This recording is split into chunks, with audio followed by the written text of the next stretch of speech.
लिए चलते हैं छत्तीसगढ़, जहां उत्तर प्रदेश के मुख्यमंत्री योगी आदित्यनाथ इस वक्त सुकमा के कोटा विधानसभा क्षेत्र में पहुंचे हुए हैं। विधानसभा प्रभारी श्री सुधीर पांडे जी,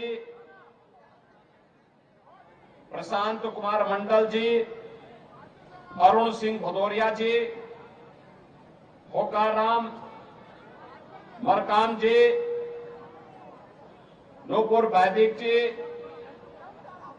आज के इस कार्यक्रम में उपस्थित भारतीय जनता पार्टी के सभी वरिष्ठ पदाधिकारीगण, इस चुनावी सभा में उपस्थित सुकमा विधानसभा क्षेत्र से जुड़े हुए सभी उपस्थित भाइयों और बहनों, छत्तीसगढ़ विधानसभा चुनाव के प्रथम चरण में कभी प्रभु श्री राम के दंडकारण्य के वनवास के दौरान के सबसे अभिष्ट और अभिन्न सहयोगियों की वर्तमान पीढ़ी के साथ आज छत्तीसगढ़ विधानसभा चुनाव के संबंध में संवाद बनाने का मुझे अवसर प्राप्त हुआ है। मैं बस्तर, सुकमा, कोटा और इस क्षेत्र से जुड़े हुए आप सभी बंधुओं का हृदय से अभिनंदन करता हूं, इस धरा को नमन करता हूं। वैसे भी छत्तीसगढ़ जन को उत्तर प्रदेश के प्रत्येक नागरिक के लिए बहुत महत्व रखता है। महत्व इस बात के लिए रखता है, प्रभु श्री राम की जो मां थी, माता कौशल्या, वह छत्तीसगढ़ की ही रहने वाली थी। यानी भगवान राम का ननियाल है छत्तीसगढ़। और इसीलिए भगवान ने जब 14 वर्ष के वनवास के दौरान कहां रहना है, तो उस दौरान उन्होंने किसी धरती को चुना था, तो चित्रकूट से लेकर के छत्तीसगढ़ से लेकर के और इस पूरे बस्तर और दंडकारण्य की इस पूरी भूमि को ही उन्होंने अपने वनवास काल के दौरान की सबसे उपयुक्त भूमि समझा था। भाइयों बहनों, हजारों वर्षों की विरासत आपके साथ में है और प्रभु की ही कृपा है कि प्राकृतिक संसाधनों से भरपूर ये क्षेत्र एक और आपके संघर्ष की गाथा को, आपके पूर्वजों के संघर्ष की गाथा को हम सबके सामने प्रस्तुत करती है। लेकिन दूसरी ओर जिन लोगों की निगाहें इस प्राकृतिक धनी प्राकृतिक संपदा पर है, वे यहां पर माफिया राज, अपराध और नक्सलवाद को बढ़ावा देकर के यहां के सामाजिक ताने बाने को छिन्न भिन्न करके, यहां असुरक्षा का वातावरण पैदा करके यहां के नौजवानों और यहां के नागरिकों के बीच में, भोले भाले नागरिकों के बीच में, वनवासी आदिवासियों के बीच में अविश्वास की स्थिति पैदा करके उन्हें गुमराह करने का प्रयास भी कर रहे हैं। ये कोई नई बात नहीं है, ये प्राचीन काल से ही ये चीजें चली आ रही है। लेकिन भगवान राम ने त्रेता युग में इस पूरी धरती को राक्षस विहीन करने का काम किया था और आज तो हमारा सौभाग्य होना चाहिए कि भगवान राम की पावन जन्म भूमि पर 500 वर्षों के इंतजार के बाद आज भगवान राम का भव्य मंदिर का निर्माण हो रहा है और जनवरी में प्रधानमंत्री मोदी जी के कर कमलों से रामलला अपने पावन मंदिर में विराजमान होंगे। तो उस समय उत्तर प्रदेश और देश के ज्यादा खुशी तो छत्तीसगढ़ वासियों को होनी चाहिए, क्योंकि भगवान राम का ननिहाल तो छत्तीसगढ़ है। और इसीलिए आज मैं आपके पास आया हूं आपसे कहने के लिए कि अयोध्या में राम मंदिर का निर्माण भारत के अंदर राम राज्य की उद्घोषणा की शुरुआत है।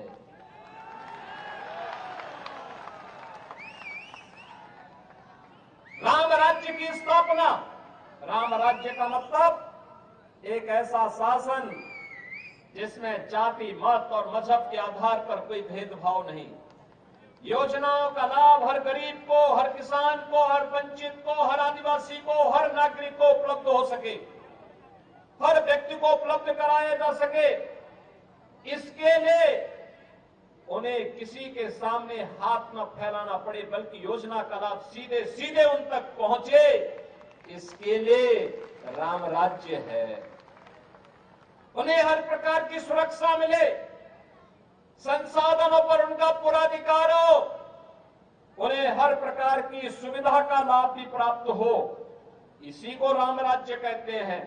और याद रखना, प्रधानमंत्री मोदी जी ने सही मायने में पिछले 9.5 वर्ष के दौरान देश के अंदर राम राज्य की आधारशिला रखी है। मकान सबको, प्रधानमंत्री आवास योजना में देश के अंदर 4 करोड़ लोगों को आवास की सुविधा प्रधानमंत्री जी ने पैसा उपलब्ध करवाया। 10 करोड़ गरीबों के लिए शौचालय दिए। देश के अंदर जिन लोगों के पास स्वास्थ्य की सुविधा नहीं थी, उनके 5 लाख रुपए प्रति व्यक्ति को स्वास्थ्य बीमा का कवर दिया। और यही नहीं, हर घर नल की योजना हो या गरीब के घर में उज्ज्वला योजना की रसोई गैस का फ्री में सिलेंडर उपलब्ध करवाने का कार्य ये प्रधानमंत्री मोदी जी करा रहे हैं। और कल तो प्रधानमंत्री मोदी जी ने एक और घोषणा की है, अगले 5 वर्ष तक, यानी पिछले 3.5 वर्ष से तो चली ही आ रही थी, अगले 5 वर्ष तक 80 करोड़ गरीबों को फ्री में राशन की सुविधा का लाभ भी उपलब्ध होगा। भाइयों बहनों, जो कोई नहीं कर पाया वो मोदी जी ने करके दिखा दिया। देखो, कांग्रेस तो नहीं चाहती थी कि अयोध्या में राम मंदिर बने। क्या कांग्रेस चाहती थी क्या? अगर कांग्रेस चाहती तो 1947 में, 48 में, 51 में, 52 में, 53 में, 54 में या उसके बाद भी लंबे समय तक उनकी सरकार रही, उन्होंने कभी अयोध्या में राम मंदिर का निर्माण नहीं करने दिया। विवाद खड़ा किया, राम भक्तों को मरवाते थे, पिटवाते थे, उनके सहयोगी गोली चलवाते थे। कभी उन्होंने राम मंदिर के निर्माण का कार्य नहीं किया, बल्कि उन्होंने तो कहा कि राम तो हुए कि नहीं हुए हम तो ये भी नहीं जानते। यानी भगवान राम के अस्तित्व पर ही प्रश्न खड़ा कर रहे थे ये लोग। तो इनसे कैसे उम्मीद कर सकते हैं कि आपके सम्मान की रक्षा करेंगे, कैसे आपकी आस्था का ख्याल ये लोग रखेंगे, इनसे उम्मीद ही नहीं की जा सकती है। याद रखना, मोदी जी प्रधानमंत्री बने और उत्तर प्रदेश में मुझे अवसर मिला, डबल इंजन की सरकार आई, राम मंदिर की सारी बाधा दूर। आज राम मंदिर बन रहा है ना भाइयों बहनों। हम लोग तो जो बोलते हैं वो करके दिखाते हैं, जो बोला उसको कर दिया, क्योंकि हमारे लिए अपना कुछ नहीं है, जो कुछ है देश के लिए है, समाज के लिए है। प्रधानमंत्री मोदी जी के लिए तो 142 करोड़ की आबादी उनका परिवार है, और इसी विश्वास के साथ वे देश के अंदर पूरी मजबूती के साथ कार्य कर रहे हैं। याद करिए, प्रधानमंत्री जी ने हर घर नल योजना आपके छत्तीसगढ़ के लिए भी दी थी। हमने उत्तर प्रदेश में 1.5 करोड़ परिवारों को, यानी 150 लाख परिवारों को हर घर नल से जल पहुंचा दिया। क्या छत्तीसगढ़ में मिला? क्या नहीं मिला होगा, छत्तीसगढ़ में नहीं मिला होगा, क्योंकि आज सरकार के एजेंडे में विकास है ही नहीं। यहां सरकार विकास नहीं कराना चाहती है, वह तो पैसा जो दिल्ली से मोदी जी भेजते हैं, कांग्रेस की सरकार अपने संस्कारों के अनुरूप उस पैसे को चुपचाप अपने आकाओं को भेज देती है। वो गरीब को नहीं पहुंचती है, कमजोर को नहीं पहुंचती है। वह पैसा तो उस चंद कांग्रेसियों के जेब में चला जाता है, उनके परिवार के लोग बंदर बांट कर देते हैं। वे पैसे का लाभ आपको नहीं देते। ऐसे ही प्रधानमंत्री मोदी जी ने 16 लाख प्रधानमंत्री आवास आपके यहां के लिए भेजे। क्या प्रधानमंत्री आवास योजना का लाभ मिला क्या छत्तीसगढ़ वासियों को? क्या आवास का लाभ मिला? नहीं मिला। हम आएंगे, हम देंगे। हम योजना का लाभ देंगे। ये 16 लाख आवास का पैसा इसलिए मोदी जी ने भेजा था। यह पैसा यहां के गरीबों के पास जाएगा, उनका भी मकान बन जाएगा, पक्का मकान बन जाएगा। सिर ढकने के लिए किसी भी मौसम में, सर्दी, गर्मी, बरसात में वे लोग भी प्राकृतिक आपदा से बच करके अपने बच्चों को पढ़ा सकेंगे, अपने जीवन को खुशहाल कर पाएंगे। छत्तीसगढ़ की कांग्रेस सरकार ने वह भी लाभ नहीं दिया। भाइयों बहनों, पैसा भारत सरकार दे रही है, लेकिन उसका लाभ गरीबों को मिल सके यह काम यहां की सरकार नहीं कर पा रही है। और भाइयों बहनों, इसीलिए मैं कह रहा हूं कि आज यहां का गरीब एक ही बात पूछता है, एक ही प्रश्न करता है। गरीब बेघर लोग यही पूछ रहे हैं कि हमन ला तो नहीं मिलिस, आप ला मिलिस का? एक तो प्रश्न कर रहा है यहां का गरीब। हमन ला तो न मिलिस, आपका मिलिस का? भाइयों बहनों, यह प्रश्न स्वाभाविक है। एक गरीब का, उसकी बेबसी का, सरकार के सामने वह हिम्मत हार चुका है। कारण है ये सरकार आज भ्रष्टाचार और बेईमानी को किस हद तक बढ़ावा दे दी है। कल ही आपने देखा होगा एक नया घोटाला आया है महादेव ऐप का। आप जानते हैं ना, इसके नाम पे कहते हैं कि छत्तीसगढ़ सरकार के नजदीकी लोगों ने यहां के लाखों गरीबों का पैसा इस ऐप के नाम पे ठग दिया है, ऐंठ लिया है। और तब भी बेचारा लगभग 550 करोड़ रुपए से अधिक की राशि है ये। और ये सरकार तो एक नया रिकॉर्ड बना रही है, और रिकॉर्ड किस रूप में बना रही है? आपने बिहार में सुना होगा, लालू जी के समय में एक चारा घोटाला हुआ था। कहते थे लालू जी की सरकार ने उस समय चारा ही खा लिया था, भैंस का चारा खा लिया था। और उससे भी 2 कदम आगे जाकर के कांग्रेस की सरकार तो गोबर भी खाने का काम करती है। गोबर का ही घोटाला हो गया। भाइयों बहनों, ये कहां तक? यहां पे खनन घोटाला, यहां पे कोयला घोटाला, यहां पे भू घोटाला, यहां पे युवाओं को मिलने वाली पब्लिक सर्विस कमीशन की वहां घोटाला, यहां पे हर घोटाला पे घोटाला घोटाला कांग्रेस की सरकार का संस्कार बन चुका है।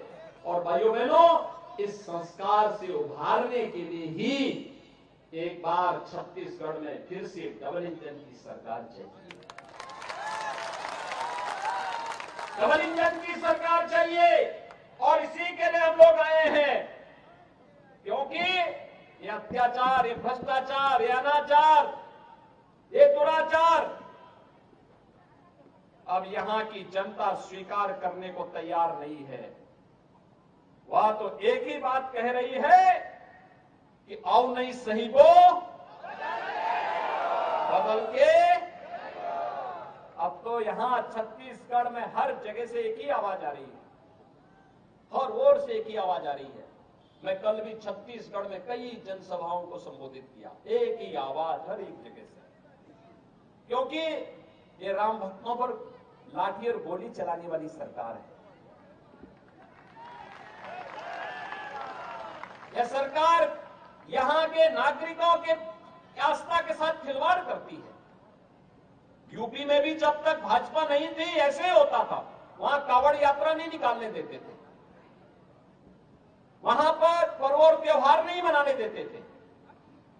आज उत्तर प्रदेश में ऐसा कोई रोक नहीं। आज तो आप कभी गाजियाबाद से हरिद्वार के बीच कावड़ यात्रा में जाएंगे, 4 करोड़ लोग भाग लेते हैं, उसमें 4 करोड़ लोग, और उनको हम डीजे भी बजाने की छूट देते हैं, शंख भी, घंटा भी, घड़ियाल भी बजाओ खूब, और हेलीकॉप्टर से उनकी पुष्प वर्षा भी कर देते हैं। वहां कोई रोक नहीं है। यहां की सरकार 16 लाख गरीबों को मकान नहीं दे पाई। मोदी जी के द्वारा भेजे गए हम लोगों ने 55 लाख गरीबों को एक एक आवास दे दिया, 55 लाख गरीबों को इसी जिले में। भाइयों बहनों, सरकार की नीयत साफ होनी चाहिए। अपने आप ही नियंत्रण सब कुछ देता है।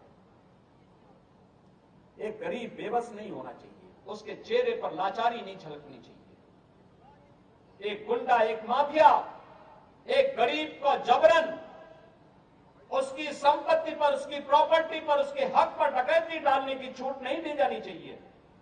किसी अपराधी को, किसी माफिया को, किसी बेटी और किसी बहन पर हाथ डालने की छूट नहीं देनी चाहिए। और अगर कोई डालता है तो सरकार की सख्ती उतनी कठोरता पूर्वक सामने आनी चाहिए। यहां की सरकार लव जिहाद के मुद्दे पर मौन है, धर्मांतरण की गतिविधियों पर मौन है, उन्हें प्रश्रय देती है, उन्हें हर प्रकार से प्रोत्साहित करती है। ये सरकार नहीं, ये तो समस्या है। कांग्रेस अपने आप में एक समस्या बन चुकी है, और इस समस्या से जितनी जल्दी आप मुक्ति पा सकेंगे भाइयों बहनों, छत्तीसगढ़ के सपने को साकार करने में मदद मिलेगी। याद रखिए, पूर्व प्रधानमंत्री सदैव अटल बिहारी वाजपेयी जी ने छत्तीसगढ़ के निर्माण की और आपकी आकांक्षाओं की पूर्ति के लिए छत्तीसगढ़ को बनाया था। डॉक्टर रमन सिंह जी के नेतृत्व में छत्तीसगढ़ को एक विकसित प्रदेश के रूप में स्थापित करने की दिशा में तेजी के साथ कदम बढ़ाए गए थे। लेकिन मात्र 5 वर्ष में ही कांग्रेस ने सारे के सारे सपने धूल दूषित कर दिए। और इसीलिए आज हम सब आए हैं आपसे कहने के लिए, भाइयों बहनों, आज हम इसीलिए आपसे कहने के लिए हैं, ये जितनी भी घोटाले इस सरकार ने किए हैं, पब्लिक सर्विस कमीशन का गोबर घोटाला, कोयला घोटाला, खनन घोटाला, क्या इस सरकार ने जांच कराया? क्या ये कराएगी भी नहीं। आने दीजिए बीजेपी को, हम लोग जांच करवाएंगे। जनता की गाड़ी कमाई पर, जनता के हक पर डकैती डालने वालों के लिए सजा। आपने देखा होगा यूपी में गुंडों को कैसे सजा होती है, देखते हैं ना, देखते हैं ना। कैसा लगता है आपको? अच्छा लगता है ना? ऐसे ही जो गरीब के हक पर डकैती डालेगा उसकी सजा तो वही होनी चाहिए। जनता तो जनार्दन है लोकतंत्र में, और जनता को तो सम्मान मिलना ही चाहिए। हर हाल में सम्मान, उसकी आस्था का सम्मान होना चाहिए, उसको योजना का लाभ मिलना चाहिए, उसको विकास की योजनाओं से जोड़ना चाहिए, उसकी खुशहाली के लिए कार्य होना चाहिए। लेकिन जो सरकार ये नहीं कर पाई हो और न कर पा सकती हो, उसको बदल देना चाहिए। और कांग्रेस की सरकार ने आपके सपनों को धूल दूषित किया है। इस सरकार को बदलने की आवश्यकता है, और इसीलिए आज हम सब आपके पास आए हैं। भाइयों बहनों, अब हम सबको अब इस बेबसी से उभरना पड़ेगा, इस बेबसी से कि हमन लो तो नहीं मिलिस, आप लोग मिलिस का, इससे उभरना पड़ेगा। उसने नहीं दिया, उसने हमारे हक पे टाका डाला है, तो हम भी उसको वोट के लिए ठेंगा दिखाने का काम करेंगे। आपके लिए योजनाओं किसे तरसाई है कांग्रेस, आप उसको वोट के लिए तरसा दीजिए। उसने पेयजल के लिए, शुद्ध पेयजल के लिए आपको तरसाया है, आप उसको वोट के लिए तरसाइए। और इसीलिए हमारा संकल्प एक ही होना चाहिए, अब न सही वो बदल के, अब न सही वो। और भाइयों बहनों, इसीलिए आज हम सब आपके पास आए हैं आपसे कहने के लिए, भारतीय जनता पार्टी ने आपके बीच में कोटा विधानसभा क्षेत्र से एक बहुत सुयोग्य कार्यकर्ता को आपका प्रत्याशी बनाकर उतारा है। भाइयों बहनों, स्वयं मुका, भोला भाला, अनुसूचित जनजाति का एक समर्पित कार्यकर्ता, पूरा जीवन समर्पित कर दिया इस विचारधारा के लिए, आपके हकों के लिए कार्य करते हुए, कांग्रेस की अराजकता के खिलाफ लड़ते हुए, इस क्षेत्र के विकास के लिए जो सपने देखे हैं, जिन सपनों को प्रधानमंत्री मोदी जी के नेतृत्व में जमीनी धरातल पर उतारना है, इसके लिए तमाम योजनाओं की आधारशिला प्रधानमंत्री मोदी जी के कर कमलों से यहां पर हुई है। और इसलिए हम आज आपसे कहने के लिए आए हैं, छत्तीसगढ़ को बनाया है भारतीय जनता पार्टी ने, तो संवारेगी भी भारतीय जनता पार्टी। हमने बनाया है, हम ही संवारेंगे। हमने बनाया है, हम ही संवारेंगे। और यही कहते हुए कि तैयारी पूरी है, भाजपा जरूरी है। तैयारी पूरी है, तैयारी पूरी है, भाजपा जरूरी है। और भाइयों बहनों, अब न सही वो, अब न सही वो, यही कहते हुए मैं आप सबसे अपील करूंगा, आज चुनाव प्रचार सायंकाल बंद हो जाएगा। 7 नवंबर को आपको मतदान करना है। कमल चुनाव चिन्ह, क्या चुनाव चिन्ह? कमल। क्या है चुनाव चिन्ह? कमल। याद है ना सबको? हमारे प्रत्याशी स्वयं मुका का चुनाव चिन्ह क्या है? कमल। अभी से एक एक वोट को डलवाने की जिम्मेदारी आप सब लेंगे। अगर 10,000 की भीड़ अभी से संकल्प कर ले और अपने साथ 10-10 वोटों को और पोल कराने की जिम्मेदारी ले ले, भाइयों बहनों, कांग्रेस और जो अन्य लोग यहां पे चुनाव लड़ रहे हैं, इनकी सबकी जमानत जब्त हो जाएगी, जमानत जब्त हो जाएगी। और फिर स्वयं मुका जब विधायक बनेंगे, छत्तीसगढ़ में सरकार बनेगी, अयोध्या में जब भगवान राम के भव्य मंदिर में भगवान राम लला विराजमान होंगे, तो यहाँ के राम भक्तों को हजारों वर्षों की विरासत के साथ जोड़ने के लिए स्वयं अयोध्या धाम पर बनेंगे। सभी लोग सहमत हैं? सभी लोग सहमत हैं? कमल चुनाव चिन्ह के साथ में सभी लोग स्वयं मुका को अपना समर्थन देंगे? तो मेरे साथ बोलेंगे, भारत माता की, भारत माता की, भारत माता की, छत्तीसगढ़ मातारी की, छत्तीसगढ़ मातारी की, दंतेश्वरी माता की, दंतेश्वरी माता की। उत्तराखंड की खबरों का आगे रुख करेंगे, लेकिन उससे पहले आपको लिए चलते हैं छत्तीसगढ़, जहां इस वक्त बस्तर पहुंचे हुए हैं उत्तर प्रदेश के मुख्यमंत्री योगी आदित्यनाथ। जिला महामंत्री वेद प्रकाश पांडे जी, विधानसभा संयोजक श्री अरुण परिहार जी, विधानसभा संचालक शिवनारायण पांडे जी, भारतीय जनता पार्टी के सभी पदाधिकारीगण, बस्तर विधानसभा क्षेत्र में भारतीय जनता पार्टी के समर्थन के लिए उपस्थित यहां पर सभी उपस्थित भाइयों और बहनों, यहां की धरा को नमन करते हुए भारतीय जनता पार्टी के एक कर्मठ कार्यकर्ता, जिला के उपाध्यक्ष और जिला पंचायत के सदस्य श्री रतन दुबे की निर्मम हत्या कल कायराना तरीके से कांग्रेस के सारे पर नक्सली तत्वों ने किया है। भाइयों बहनों, स्वर्गीय रतन दुबे को विनम्र श्रद्धांजलि देते हुए, उनकी स्मृतियों को नमन करते हुए, उनके परिवार के सभी सदस्यों के प्रति मैं अपनी सांत्वना देता हूं, व्यक्त करता हूं और पूरी पार्टी उनके साथ में है।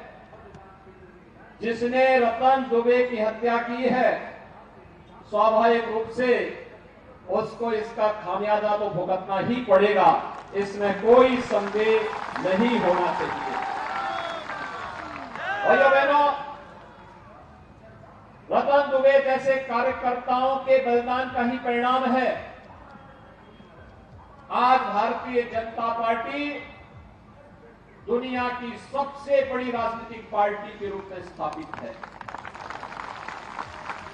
प्रधानमंत्री मोदी जी के करिश्माई व्यक्तित्व का परिणाम है कि आज भारतीय जनता पार्टी 142 करोड़ लोगों की आशा और आकांक्षाओं की पूर्ति करते हुए बिना भेदभाव के शासन की योजना हर गांव, हर गरीब, हर वंचित, हर दलित, हर वनवासी, हर आदिवासी तक पहुंचाने के लिए पूरी सफलतापूर्वक कार्य कर पा रही है। और इस अवसर पर स्वर्गीय रतन दुबे को विनम्र श्रद्धांजलि अर्पित करता हूं। भाइयों बहनों, हमारे यहां वरिष्ठ नेता हुआ करते थे स्वर्गीय बलिराम कश्यप जी।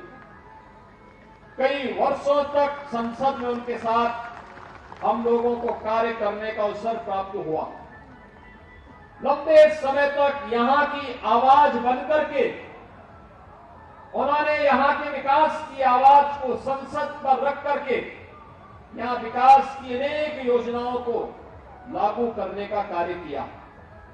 भले ही यूपीए की सरकार उन कार्यों को आगे न बढ़ा पाई हो, लेकिन भाइयों बहनों, प्रधानमंत्री मोदी जी के नेतृत्व में आज बस्तर के लिए आई हुई 12,000 करोड़ रुपए की परियोजनाएं स्वर्गीय बलिराम कश्यप के प्रति विनम्र श्रद्धांजलि को अर्पित करती है। और भाइयों बहनों, हमें प्रसन्नता है कि आज स्वर्गीय बलिराम कश्यप जी को उस व्यवस्था को जो उन्होंने वैचारिक पृष्ठभूमि के साथ जुड़े रहे, आज श्री दिनेश कश्यप जी उस व्यवस्था को आगे बढ़ाने का कार्य कर रहे हैं और आप सबका आशीर्वाद उनके साथ में है। मैं इस अवसर पर स्वर्गीय बलिराम कश्यप जी को भी अपनी विनम्र श्रद्धांजलि अर्पित करते हुए उनकी स्मृतियों को नमन करता हूं। भैया बहनों, छत्तीसगढ़ की धरती हम सब के लिए एक पुण्य धरा है। प्रकृति और परमात्मा के सीम कृपा इस धरातल पर है। आप याद करिए, भगवान राम के सबसे यानी वनवास कालखंड के अंदर जो उनके सबसे भिन्न सहयोगी थे, ये वही आदिवासी वनवासी बंधुगण हैं, गिरिवासी बंधुगण हैं, जो आज भी व्यवस्था के साथ जुड़ करके कार्य कर रहे हैं। और चिंता मत करिए, ये सब सेना भगवान राम के साथ हजारों वर्ष पहले भी देश के लिए लड़ा था और आज फिर हम लोग मजबूती के साथ इस बात को कह सकते हैं कि इन्हीं बंधुओं की मदद से नक्सलवाद का भी खात्मा होगा और इन्हीं बंधुओं के बल पर धर्मांतरण की अनैतिक और वैध गतिविधियों को पूरी तरह लगाम लगाने का काम भी भारतीय जनता पार्टी की डबल इंजन की सरकार आने वाले समय में करेगी। भैया बहनों, छत्तीसगढ़ का अपना महत्व है। प्रकृति और परमात्मा की इतनी असीम कृपा है इस धरती पर। भगवान राम को भी अपने वनवास कालखंड की भूमि के रूप में इस धरती को चुनना पड़ा था। याद करिए, यहीं पे आकर के उन्होंने अपने पूरे वनवास कालखंड को व्यतीत किया था, इन्हीं बंधुओं के बीच में व्यतीत किया था। और कारण था यहाँ की प्राकृतिक सुंदरता और कारण था माता कौशल्या, जो भगवान राम की मां थी, उनका मायका भी तो छत्तीसगढ़ी है। याद करिए, आपको सरकार चुनने का सौभाग्य कब प्राप्त हो रहा है?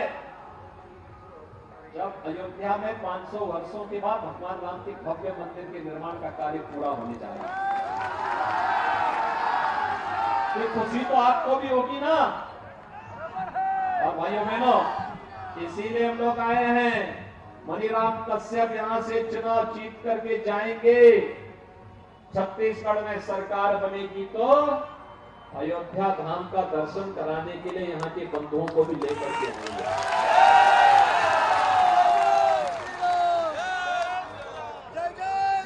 भाइयों बहनों, भारतीय जनता पार्टी बोलती और क्यों घोषणा नहीं करती, करके दिखाती है।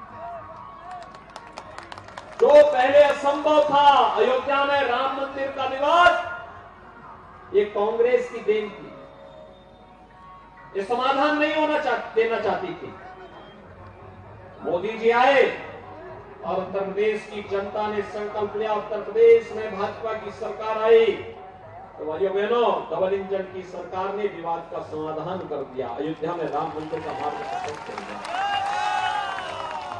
भाइयों बहनों, ऐसे ही गरीब के लिए मकान नहीं, यह काम मोदी जी ने देश के अंदर 4 करोड़ गरीबों के लिए मकान दिए, लेकिन पिछले 5 वर्ष में 16 लाख मकान छत्तीसगढ़ के गरीबों के लिए दिए थे।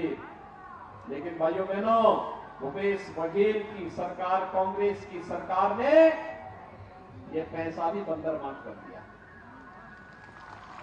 यह पैसा यहाँ के गरीबों के उत्थान के लिए था, उनके सिर को ढकने के लिए था।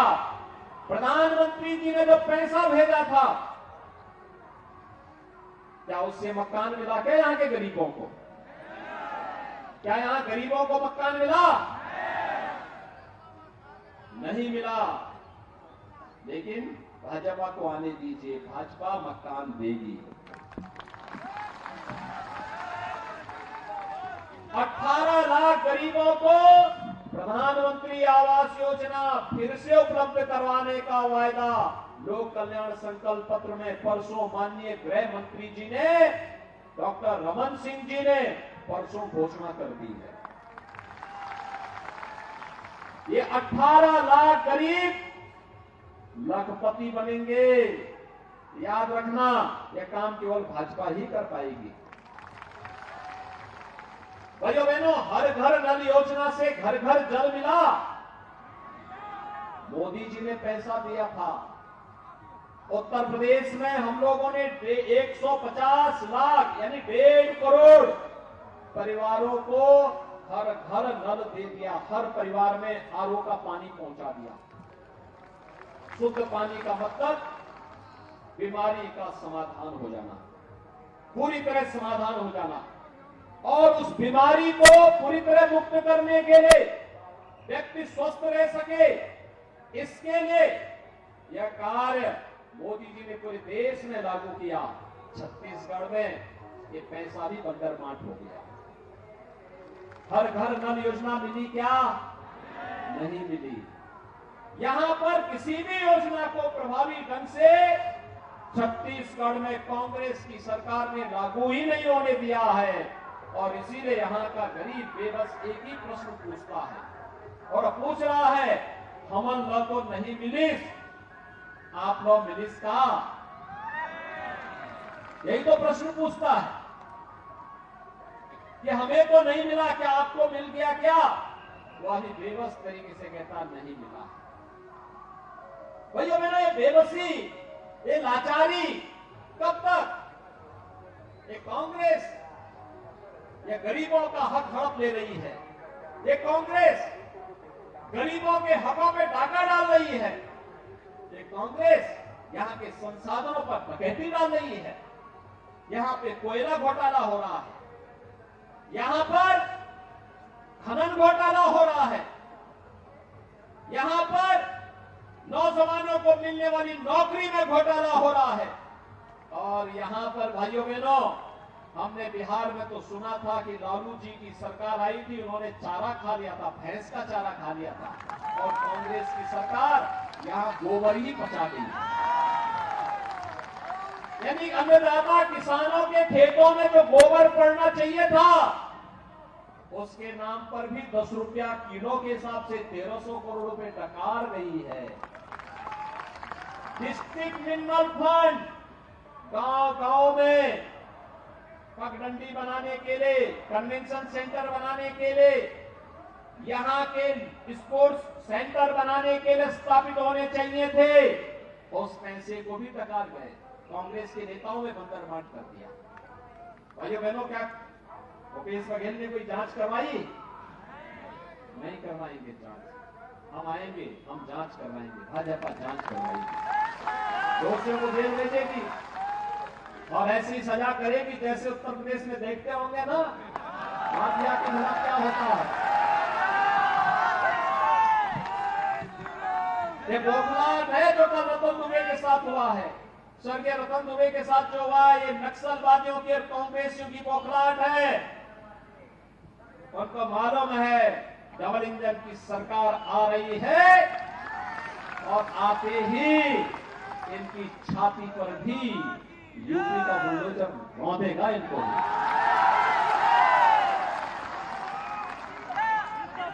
भाइयों बहनों, मैं आप सबसे यही कहने के लिए आज आया हूं। यहां पे मैं कल गया था एक कार्यक्रम में, हमारा एक कार्यकर्ता ईश्वर साहू चुनाव लड़ रहे हैं, उनके पुत्र भुवनेश्वर साहू की हत्या इसलिए कर दी थी, उस नौजवान ने अपने गांव में लव जिहाद के माध्यम से एक बालिका को झूठे प्रलोभन दे करके, धोखा दे करके जबरन उसको मुसलमान बनाने का कुत्सित प्रयास किया गया।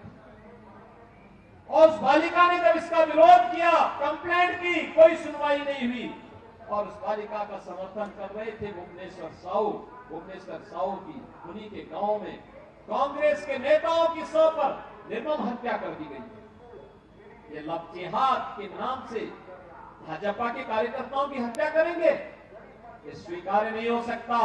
एक गरीब की हत्या करेंगे, स्वीकार्य नहीं हो सकता। एक आदिवासी, एक वनवासी, एक पिछड़े जाति के नौजवान की हत्या करेंगे, ये स्वीकार नहीं हो सकता है। धर्मांतरण के नाम पर जिस प्रकार के राजक गतिविधियों को ये सरकार प्रश्रय दे रही है, ये स्वीकार नहीं किया जाना चाहिए। भाइयों बहनों, यह आपको राम की विरासत से दूर करने का प्रयास हो रहा है, यह आपको माता दंतेश्वरी की विरासत से, यह आपको गंगा देवी माता की विरासत से दूर करने का प्रयास हो रहा है, आपके पूर्वजों की परंपरा से दूर करने का प्रयास हो रहा है। और इसलिए इस साजिश को पूरी तरह बेनकाब करने के लिए हम सबको अब मिलकर के कार्य करना होगा। और इसीलिए छत्तीसगढ़ में कल भी मैं था, एक ही आवाज आ रही है और भाइयों, और आवाज है कि अब न सही बोल, और न सही बोल। भाइयों बहनों, हम सबको इस अभियान के साथ जुड़ना है। छत्तीसगढ़ पूर्व प्रधानमंत्री स्वर्गीय सदैव अटल बिहारी वाजपेयी जी ने बनाया था। इसलिए बनाया था यहाँ के बंधुओं को विकास की मुख्य धारा के साथ जोड़ करके विकसित छत्तीसगढ़ के सपने को साकार किया जा सके। और इसको भाजपा की सरकार ने अपने समय में करने का प्रयास भी किया। लेकिन भाइयों बहनों, जो सपने छत्तीसगढ़ के थे 5 वर्ष में धूप दूसरित हुए, उन सपनों को पूरी तरह तार तार किया है कांग्रेस सरकार ने। भाइयों बहनों, हम सब आज आपके पास आए हैं आपसे यही कहने के लिए, एक कांग्रेस बस्तर जैसे धनी संपदा से संपन्न, प्राकृतिक संपदा से संपन्न इस क्षेत्र के विकास को पूरी तरह बाधित कर देना चाहती है। और इसीलिए आज हम सब आपके पास आए हैं कहने के लिए कि भाइयों बहनों, भारतीय जनता पार्टी विकास की एक नई कथा डबल इंजन की सरकार के साथ उत्तर प्रदेश की तर्ज पर छत्तीसगढ़ में भी लिखना चाहती है और बस्तर में भी लिखना चाहती है। हम लोग बस्तर को स्वर्गीय बलिराम कश्यप के अनुरूप विकास की एक नई कथा के रूप में आगे बढ़ा देना चाहते हैं। राम राज्य की भूमि बना देना चाहते हैं, माता दंतेश्वरी के धाम के रूप में इसे विख्यात कर देना चाहते हैं। और इसके लिए भारतीय जनता पार्टी आपके पास आई है कहने के लिए कि हमने बनाया है, हम ही संवारेंगे, हमने बनाया है, हम ही संवारेंगे। और आप सबसे मैं यही कहूंगा कि भ्रष्टाचारी, वादा खिलाफी, अत्याचारी कांग्रेसी सरकार के खिलाफ हम सबका एक ही संकल्प होना चाहिए। अब न सही को बदल के रहो, अब न सही को, अब न सही को। और हम सबको एक ही बात को कहना है, तैयारी पूरी है भाजपा, तैयारी पूरी है, भाजपा जरूरी है। आप सबसे मैं अपील करूंगा, भारतीय जनता पार्टी ने श्री मनीराम कश्यप को, भाइयों बहनों, मनीराम कश्यप एक सामान्य कार्यकर्ता है आपका, आप इनको पहचान रहे हैं ना। मनीराम कश्यप के साथ समर्थन में एक बार जोरदार तरीके से अपने हाथ को ऊपर करिए। सभी लोग सहमत है, सभी लोग सहमत है तो मेरे साथ बोलेंगे, भारत माता की, भारत माता की, छत्तीसगढ़ महतारी की, छत्तीसगढ़ महतारी की, दंतेश्वरी माता की, दंतेश्वरी माता की, गंगा दई माता की, गंगा दई माता की। जय श्री राम, जय जय श्री राम। अब मैं आभार के लिए परशुराम बेसरा जी से आग्रह करूंगा कि वो आभार व्यक्त